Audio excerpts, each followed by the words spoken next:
breaking વડોદરાના Kalali ખિસકોલી circle પાસે મારામારી જાહેરમાં દંડા પથ્થર સાથે હુમલો કરાયો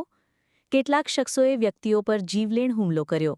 મારામારીનો વિડિયો સામે આવ્યાની ચર્ચા પોલીસે હુમલાખોરોને ઝડપી પાડ્યા આરોપીઓને પોલીસે કાયદાનો પાઠ ભણાવ્યો જાહેરમાં દાદાગીરી કરનારાઓ સામે પોલીસની કાર્યવાહી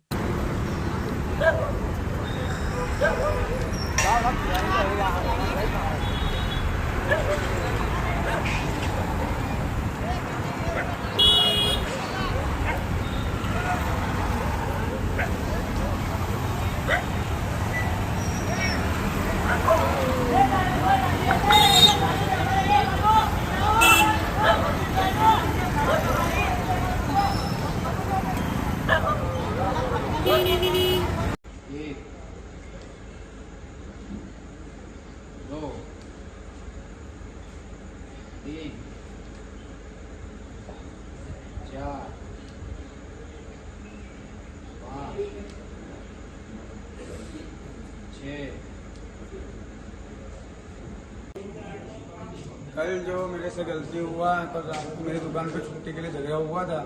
उस चीज़ के लिए गलती हम सब चारों हफ्ते मानते हैं अब जो भविष्य में दूसरी